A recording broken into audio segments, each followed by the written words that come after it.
What's up, everybody? This is your boy M3K, aka M3K Tactical. There is nothing tactical about me. Today we are talking about my range day prep. Remember, I said my range day prep and not yours. Some of you guys that are have been in the community for a while probably have a very strong routine, and I could probably learn something from you. But this is my very basic range day prep. It starts with a range bag. Even though I have a rifle case that has ample storage, I find just some things that are just a little less cumbersome if I just put them in a range bag. You can use that range bag for a lot of things too, for like a rest to just get a good balancing platform. If you are doing some zeroing, it comes in very handy. So this is just a basic sling pack, what they call range bag, really. It is what it is, nothing too fancy. I've done a video on this one. If you want to see that video, it will be right about there. You can click on that link and it'll take you to it. But that's the first thing I make sure I have. Not a necessity if you have a rifle case that has ample storage, but this is just what I like to use. With that being said, let's get this out of the way and move on to some of the other items I use in my range prep routine. So the first thing I do, safety first, I always make sure I have a set of ears and a set of eyes. There you go. And the one thing about ears and eyes is, for ears, you don't want to skip. You really don't want to be too horrible with your eyes either, but it doesn't take a lot, to be honest with you guys, to protect those eyes. As a matter of fact, Dollar Tree has a great set of eye protection that I argue is a bit better than this. For the reason I say that is they have a little shelf that goes along here that keeps that brass from actually getting behind the glasses. And that's why I really like those Dollar Tree ones, and I can't find them. I think somebody got me for them with some buddies I was at the range with, and they were short of eye protection, so I let them use it, and I just got to get it back for them. Or I can just go to Dollar Tree and get them, because they're only $1.25 as things have gone up at the Dollar Tree. With your ear protection, I got these walkers. These are those Walker Slims. They do a great job of killing sound while you're still able to hear. They're basically noise canceling. You can still hear everything going around you where you're safe. You can talk to your friends at the range. It actually amplifies that sound, but when those loud bangs come in, it kills it, and it makes that shooting time that much more fun, and it protects your hearing. I've seen a few people try with these earbuds, not shooting earbuds, but they're noise canceling earbuds. They really weren't made for that. And if you have a good pair that work, you know what, more power to you, but I just wouldn't risk my hearing for something that wasn't made for it. But if you do have a alternate solution, put it in the comments below. I'd love to hear about it. Let's get this out the way. So those are the very minimum things that you probably should have in your range bag or your rifle bag, depending on what range you go to. And I'm talking indoor ranges mainly, but usually you might want a chamber flag for your rifle if you are shooting rifle. If that's what I'm usually shooting, is my things on the AR platform. So I'm not a big pistol guy, but I'm gonna start doing more pistol stuff. So got your chamber flag. Depending on how much you're shooting and what you're shooting, I always keep a pair. I seldom ever use these, but I keep a pair of gloves in my range bag, just in case whatever I'm shooting gets hot, and just gloves add a little bit more protection.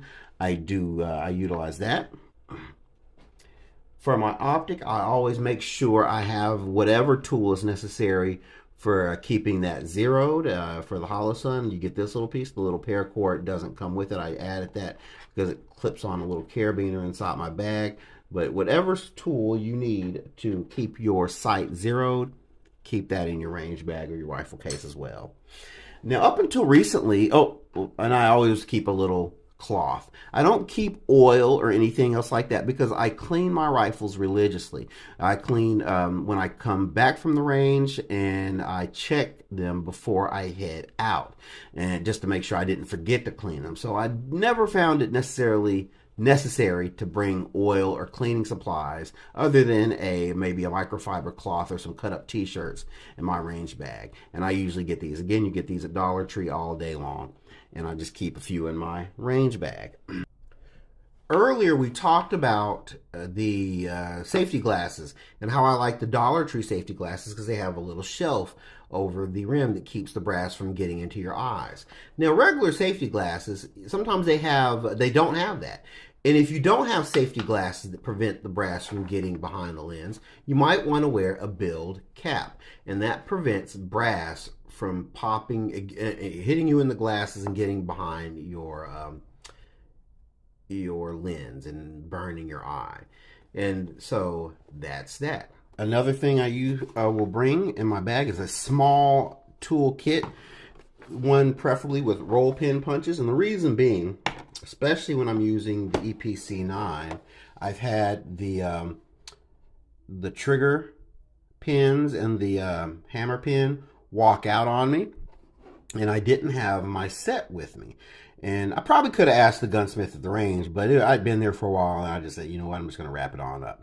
And it was just at a point where I couldn't finagle it back in. I needed a punch to really work it. And so from that point, I have this small little kit that fits right in my bag. It has everything I need, and I just load that up, and I have that with me. Let's see what else I usually bring. I always bring a set of hex wrenches. You don't have to have a set that looks like this. I got this as either those hyper tough ones you get at Walmart. You can get whatever set you want.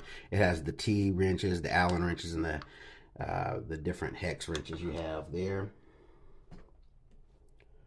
And another thing, and this is this little thing from, again, this is when I'm dealing with my EPC9, and they have speed loaders for your 300 blackout, your ARs, your AKs, whatever you might be working with. But I always bring my speed loader, especially for my pistol calibers, because those things wear your fingers out. I can load a AR mag fast and with no problems, but those pistol caliber mags, especially new ones, man, those wear my fingers out. So I love, somebody referred to this thing as a stamp loader, and it really is. The speed isn't so much about speed, but as much as about convenience. It just really helps save your fingers and get you a little better, faster time too, especially if you're at a range where the clock's ticking. These things can't be beat. And the last thing I do is, of course, I bring ammo. Now, depending on how much I'm going to be shooting, if I'm going to be shooting, like, not too much, just a few rounds here and there between various weapons, I'll just bring a few boxes of whatever I'm shooting. Usually just a couple boxes, I can throw them in the bag. Now, if it's going to be an extended day, I will not put a whole bunch of boxes, but I'll get the same style ammo, and I usually buy the same type for whatever I'm using, whether it be the 300 blackout or my EPC9. And if you get, I'll use it like this ammo can. I'll just load it up with these things. And this one is one of these things I got at Walmart. It's if you go to the sporting goods section, you'll find they have those green plastic ammo cans. If you go right around the corner to the hardware section, they have these neat utility storage containers in black or translucent. Kind of a neat little look. If you want a little different look when you're going to the range, this is a neat one for you. And guys, that is basically it. I mean, again, you guys do you. I just thought if you didn't know and you needed somewhere to start, this video was here to serve that purpose, and I hope it did. Thank you guys for watching. I really appreciate it. Keep on watching, like and subscribe, and live the dream.